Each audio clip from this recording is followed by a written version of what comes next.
আমার স্বরচিত একটি কবিতা আপনাদের পাঠ করে শোনাচ্ছি। কবিতাটির নাম এরা নয় নেতামন্ত্রী, তারা পশু সমান, ভোট দাও সঠিক স্থান। কবি দিলীপ কুমার মণ্ডল। আপনারা দয়া করে আমার ভিডিওগুলিতে অবশ্যই সাবস্ক্রাইব করে দিবেন। হে বঙ্গবাসী, নয়ন ভরে যেদিকে তাকায়, রাজনীতিতে দুর্নীতির কলঙ্কের ছায়া পায়। সুযোগ সন্ধানী তারা দালালের প্রচেষ্টায় নাম যশ কিনতে চায় গায়ের জোরে ক্ষমতায়। ক্ষমতার মহাজোর দেখিয়ে চলে সদাই, যত বইতে থাকে তারা অন্যায়ের স্রোতের ধারায়। পারের ঠিকানা কেমনে করে পাই, পারাবার কেমনে হব, একবার ভাবো সবাই। রাজনীতির মহাদুর্নীতি মোদের জাগে বেদনায়, খুঁজিতে চলিয়াছি পেতে আসল ঠিকানায়। নিঃশ্বাসে যে বুকে সুখের এই বাতাস বহে, সত্য নষ্ট হয় যদি আত্মসুখ মহাভোগে, এটা কি দেশের আসল খাঁটি রাজনীতি বলে?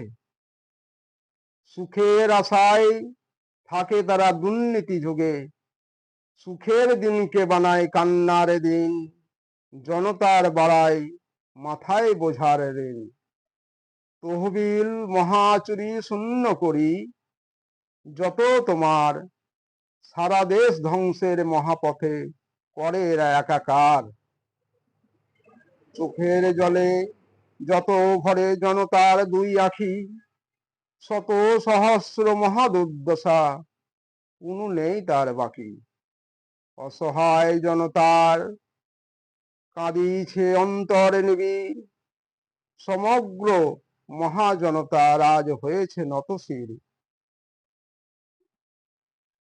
জীবনের মহাপরিণাম ডাকিছে অধারে, মহাদুর্নীতির স্মৃতিছবি সবার হৃদয়ে আঁকিছে তারে।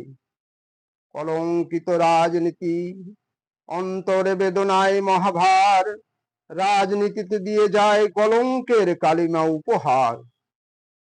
জগতে মাঝে আছে ওগো যত শত কুমন্ত্রীগণ, চেয়ে দেখো সবার উপর শ্রেষ্ঠ তোমার জনগণ। মায়া মমতা সর্বহারায়ে হও যদি মহাপাষাণ, নেতা মন্ত্রী নও তুমি, আজ তুমি পশু সমান। কামনার মহাবিষ বৃথা করো শুধু অর্জন, দুর্জন দুর্নীতি যত মহামন্ত্রী, করো সবে তাহা বর্জন।